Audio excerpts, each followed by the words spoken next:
David Baye here from MuscularDevelopment.com. We're down here in Florida for the 2013 NPC National Championships, hanging out here with heavyweight competitor Kevin Jordan. Now, Kevin, leading up into the show, you talked about coming in as a super heavyweight, but one of the things that we discussed at North Americans and that every bodybuilder really has to make the decision is, do you come in shooting for a weight class or do you come in where you're looking your best? And you decided to come in, where you're looking you were best. You were a pound over. But when you're that close, it makes it hard not to want to lose that weight. So talk to us a little bit about coming in as a heavyweight when you thought you were going to be a super. Well, yeah, originally, my weight was stuck around 240, and earlier in the week I could kind of feel it dropping, and my trainer kind of mentioned it, and I was totally against it, because I thought I looked good around the 235, 240 mark. But after talking to a few judges and watching my weight kind of decline a little bit, we figured we might as well make the push. I definitely didn't want to come up on the shorter end of the super heavies and go up against some giant guy, and like I said, especially with the feedback from the judges, we thought it was a better decision. So, it was a little rough getting down, but, I made it, so now it's just time to fill out and, just rest and relax, so I'm excited. Yeah, that can be it can be a bit of a tricky game, when you're coming in at these shows, generally speaking, and no disrespect to the super heavyweights, but a lot of time at the NPC national level shows, whether it be the USA or the North Americans or the Nationals, we're not always seeing the super heavyweights come in their best condition. So sometimes, it's right to play that game and I'm going to be a 229, 230 pound super heavyweight and be shredded.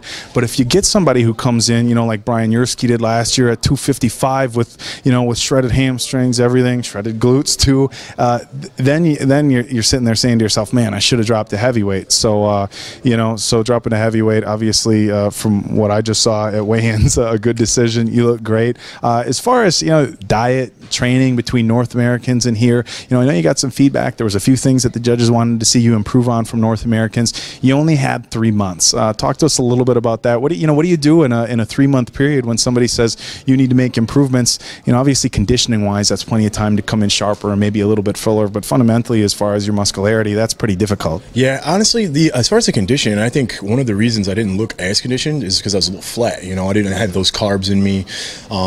Trying to make weight, I didn't really have time to fill out, and unfortunately my trainer couldn't be there. He had some things going on with his kids, so I didn't have that second eye there to kind of watch me. He's here now, so I'm checking in with him periodically, almost every hour, and it's working out a lot better. So right now is the filling out process, which is what I didn't have last time. So I think you're going to see a totally different look as opposed to North Americans. For instance, by the night show, I looked way better than I did the pre-judging. Right, so right. Hopefully I can hit that look again and achieve that first call out and get that pro card. Yeah, for some guys coming in flat, you can come in flat and still be really sharp. For some guys, including myself, man, it's like the kiss of death. You come in flat, you're not full, and when you get flat, you lose all your cuts and everything, and you're a smaller, softer guy. So, when that happens, it's like it's tough. Your mindset after the North Americans. I know you were coming in. We didn't, we talked before the show, didn't talk after. I figured you didn't want to be, bugged by a dude with his mic in your face. But talk to us a little bit about the mindset. Obviously a little bit of disappointment, but was it a kick in the butt? A little bit of fire lit there to get ready for nationals? Honestly, I was definitely disappointed. I'm not gonna lie, as far as that. But I wasn't,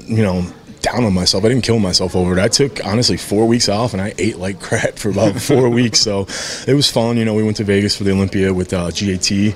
And after that, I got my mind together and, regrouped and got ready for nationals. So I was excited. It did kind of light a fire in me, wanted me to keep pushing and try and get this done this year. So for me, there is no tomorrow. It's now or never. So I want to try and get this thing done. But Chad let you eat for a couple weeks. Oh yeah, I ate like crap. I'm in Chicago, so there's tons of deep. Yeah, well, I hear you. I'm a Midwest guy, but that's a tough time period in between shows. When you're looking at even from USA's to North Americans, you're talking a little over a month, 4 weeks or so. And when you start getting past 3 or 4 months, then you can kind of come off your diet a little bit. 3 months is a tricky time period because and I know, and anybody that's dieted, especially the bigger guys, know that you can put all your weight on. What took you 16 or 20 weeks to lose, you can put on in 4 weeks. So it's like that 3-month period.